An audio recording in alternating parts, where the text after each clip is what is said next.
En général, quand quelqu'un vient me voir avec une question sur comment vendre plus, parce que la personne elle n'arrive pas à faire son chiffre d'affaires, ses objectifs, on est en fin d'année, il est très loin de ses objs, on regarde les commerciaux, ils avancent pas, ils n'arrivent pas à délivrer. Première chose que je regarde, c'est tout, sauf les méthodes de vente, les techniques de vente. La première chose qu'on pointe du doigt, paradoxalement, c'est les commerciaux et la manière dont ils vendent. Donc moi ce que j'aimerais c'est qu'on prenne juste un petit pas de recul aujourd'hui, qu'on essaie de se poser la question, mais quelles sont toutes les variables, quels sont tous les ingrédients qu'on doit avoir pour bien vendre plus et avoir du succès. Tout le monde rêve de ce produit, de cette personne qui va vendre le produit à tous les coups, etc. Bah, on va regarder un petit peu ce que ça nécessite et pourquoi on n'y arrive pas parfois et qui n'a rien à voir en fait avec vos méthodes de vente. Parce que l'équation généralement elle va aller chercher de l'optimisation sur un petit peu toutes les variables. Donc je vais vous montrer mon écran, je vais vous essayer de faire un petit dessin et on va voir ça ensemble maintenant. Le dirigeant il vient me voir et il me dit Quentin, comment je fais pour vendre plus? Ok, comment on fait pour vendre plus? Ok, on va regarder. Alors, première chose qu'on regarde généralement là-dessus, c'est le product market fit. Product market fit, encore un mot anglais, c'est l'adéquation entre votre produit et votre marché. Ça n'a rien à voir avec la vente. En gros, ça veut dire, est-ce que le marché, il veut du produit que vous avez à lui proposer? C'est aussi simple que ça. Et c'est ça qui va déterminer si votre vente, elle va être très laborieuse ou elle va être très facile. C'est quelque chose qu'il faut réfléchir.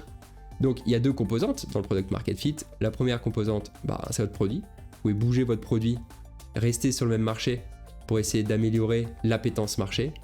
Et la deuxième compétence, c'est de changer de marché et de vous dire, ok, aujourd'hui, j'essaye de vendre des cahiers de classe à des personnes de 70 ans. Ça marche pas? Évidemment que ça marche pas. Donc, je vais changer mon marché, mais je vais garder mon produit. À l'inverse, je connais très bien le marché des seniors. Je vais changer et au lieu de vendre des cahiers de classe, je vais vendre des petits carnets de sudoku. Bon, vous avez compris, je peux changer l'un ou l'autre ou les deux pour arriver à une adéquation, à une logique entre le produit et le marché qui soit la plus forte possible.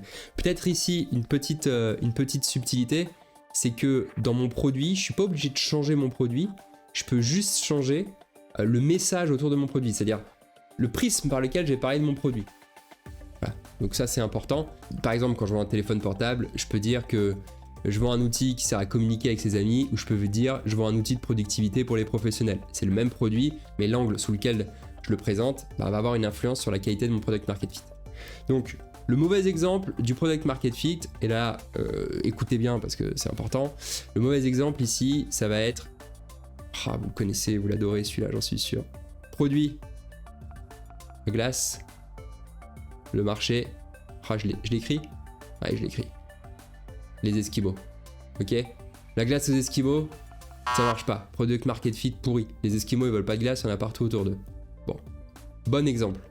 Je veux vendre. Mon produit c'est quoi? C'est de l'eau. À qui je vais le vendre? À des touristes dans le désert. Génial ça. Est-ce que j'ai besoin d'être un bon commercial pour vendre de l'eau à des touristes dans le désert? Non, je vais écouler tous mes stocks et je vais les vendre à prix d'or. J'ai pas besoin d'être un bon commercial. Donc moi aujourd'hui, quelqu'un qui vient me voir et qui me dit je cherche à vendre de la glace à des Esquimaux, je vais même pas aller l'aider.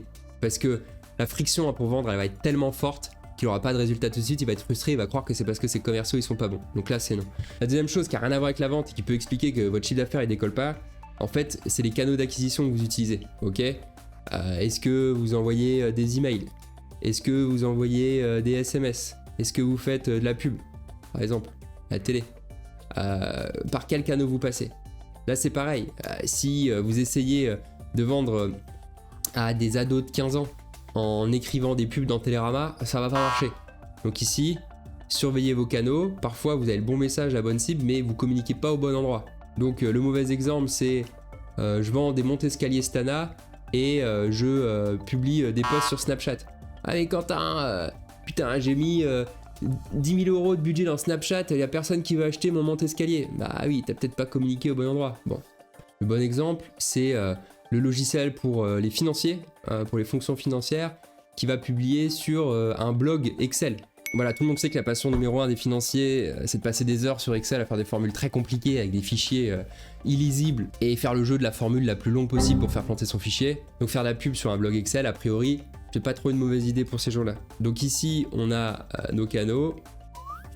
Au-dessus, on a notre product market fit. Ok, super. Tac. Troisième partie qui peut expliquer que vous vendez pas bien. Là, ouais, peut-être qu'on va essayer de réfléchir à Vous avez le product market fit, vous avez les bons canaux, les gens achètent toujours pas. Ok, je vais regarder ma méthode. Ok, ma méthode de vente. Comment on répartit une méthode de vente? Le A, c'est, on va dire, du moins important au plus important. Hein. Est-ce que mes commerciaux, ils assurent sur le produit, qu'ils savent parler du produit? Ça, c'est vraiment le plus évident et qui a le moins d'impact hein, d'ailleurs. Parce que bon, le produit, si vous avez un bon site internet, ça fera le taf. B, c'est est-ce que mes commerciaux, ils ont les compétences, ils savent vendre, ils savent ce que ça veut dire vendre, ils savent ce que c'est un budget, ils savent ce que c'est un décideur, ils savent ce que c'est un problème et le décortiquer. Puis la dernière, qui est plus difficile à acquérir et qu'on voit de moins en moins chez les commerciaux, c'est marrant parce que c'est l'un des trucs les plus importants, mais c'est l'un des trucs dans lesquels les gens investissent le moins, dommage, c'est la connaissance métier, ok, c'est l'expertise.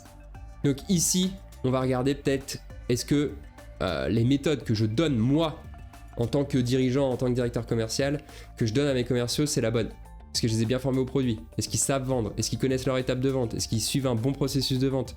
Est-ce qu'ils respectent les timings avec les clients? Donc, tout ça, il faut surveiller et à la fin, est-ce que c'est des experts?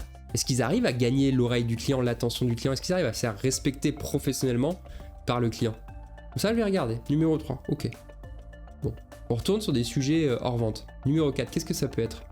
Numéro 4, il est délicat celui-là. Numéro 4, c'est les people. Ok? Le people, c'est qui sont mes commerciaux. Et là, on a deux choses qui sont importantes. Les commerciaux, ça se forme. Généralement, il n'y a pas de problème. Il y a deux choses qui sont très compliquées. Première chose, c'est la culture. Okay? C'est quoi la culture de mon commercial? De quoi est l'habitude? Quelles sont ses croyances? Et la deuxième chose, c'est son attitude. Ça va un petit peu ensemble. Ok? Ces deux choses, elles sont hyper compliquées à changer parce que c'est un héritage long de plusieurs années pour le commercial. Et là, vous devez vous poser des questions. Si l'attitude et la culture, ça fonctionne pas pour un commercial, généralement, il n'y a pas grand chose à faire, il faut changer de commercial. Et c'est pas grave, parce que la personne qui est ici, sa culture et son attitude, elle est pas bonne pour vous. Et en fait, il trouvera une autre boîte où ce sera l'attitude et la culture parfaite qu'il faut pour vendre, et c'est parti. On vend et on a envie d'acheter aux gens qui nous ressemblent. Donc ok, il faut de la mixité, ok, il y a des commerciaux qui arrivent à apporter des choses un petit peu différentes et ça cartonne, mais à la fin, il y a un ensemble de choses, si on est diamétralement opposés avec des croyances différentes et que tout va à l'encontre du prospect, que c'est pas un flow naturel, ça va pas être facile. On achète aux gens qui nous ressemblent. Puis la dernière chose qu'il faut regarder, c'est tout le reste. Ok ? Tout le reste, c'est quoi? C'est ma brand. Est-ce que ma marque, elle est connue et que quand j'appelle, je dis bonjour, c'est Tartampion, tout le monde connaît Tartampion. Quel budget j'ai mis, quels moyens je me donne pour y arriver. Comment le marketing aide mes commerciaux, comment ils sourcent des leads, etc. Ils arrivent à avancer, etc. etc. Là, j'ai mis 5 topics. Si vous avez 2-3 topics, généralement, ça se passe bien. Vous voyez bien ici que on peut avoir une super méthode de vente. Là, je vais avoir une super méthode, je suis à fond sur tout. Mais si je communique à côté de la plaque sur un produit dont personne veut, avec des gens qui sont pas du tout en phase avec le secteur d'activité, le type de prospect avec lesquels je bosse, ça va être hyper compliqué. Donc, il faut aussi se poser, chercher les questions. Voilà, on va dire que ça ressemble à une roue. Et on va lui donner un nom, comme ça, ça va rester pour tout le monde. Et on va appeler ça la roue de l'infortune. Super. Donc, la prochaine fois que vous posez des questions sur vos ventes, arrêtez de blâmer tout de suite vos commerciaux. C'est peut-être eux, hein. Et essayez de voir sur la roue de l'infortune s'il n'y a pas des choses à optimiser. Parfois, c'est une chose, parfois, c'est plusieurs choses, mais ça peut vous aider. Et voilà, on a notre roue de l'infortune fabriquée par un enfant de 5 ans pour expliquer ce qui peut faire que les ventes ne fonctionnent pas comme espéré. Pensez-y la prochaine fois que vous voulez craquer un sujet commercial, que vous vendez du logiciel, un produit, un service, peu importe, ça marche dans plein de cas de figure. Parfois, il faut refondre les choses en profondeur et ça fait mal, et parfois, c'est juste des petits ajustements qui vont vous permettre de débloquer la situation. Bonne vente et à bientôt.